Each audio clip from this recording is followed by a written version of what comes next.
నమస్తే and welcome to hit TV. Hathras ఘటన యావత్ దేశాన్ని కుదిపేసింది. తొక్కిసలాట కారణంగా 120 మంది భక్తులు ప్రాణాలు కోల్పోవడం దేశ వాసులను కలిచివేసింది. ఈ దుర్ఘటనకు కారకులైన నిర్వాహకులపై అన్ని ప్రాంతాల ప్రజలు ఆగ్రహం వ్యక్తం చేస్తున్నారు. ఈ దుర్ఘటనకు గల కారణాలను తెలుసుకునేందుకు సెట్ ను నియమించిన యోగి ప్రభుత్వం ఇక తాజాగా న్యాయ విచారణ కూడా చేపట్టేందుకు నిర్ణయించింది. రిటైర్డ్ హైకోర్టు జడ్జి నేతృత్వంలో జ్యుడిషియల్ ఎంక్వైరీ చేపడతామని సీఎం యోగి ఆదిత్యనాథ్ హామీ ఇచ్చారు.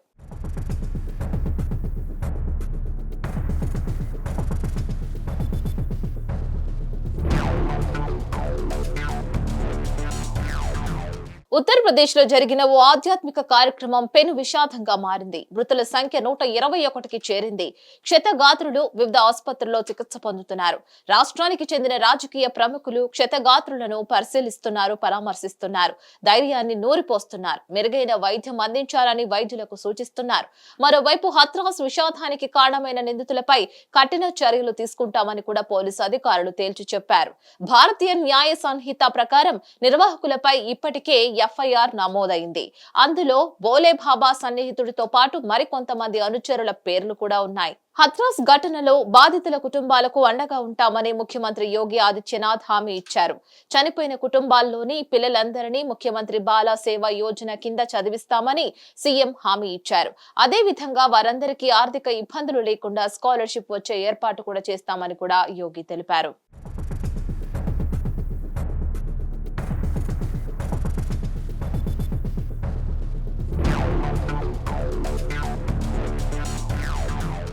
మరోవైపు ఆధ్యాత్మిక కార్యక్రమ నిర్వాహకులపై ఆగ్రహ జ్వాలలు ఎగిసిపడుతున్నాయి.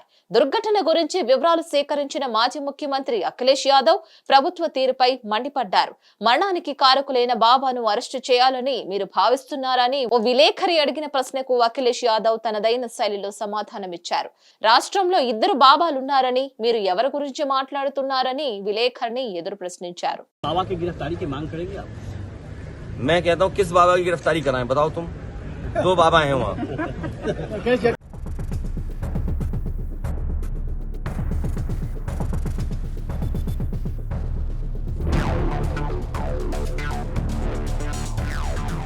మరిన్ని అప్డేట్స్ కోసం stay tune to hit TV. Hit TV app ని డౌన్లోడ్ చేసుకోండి. ఇందులో short news, live news, entertainment movies అన్ని అవైలబుల్ గా ఉన్నాయి. Please download Hit TV app. Hit TV app hit TV app ని ఫ్రీగా డౌన్లోడ్ చేసుకోండి.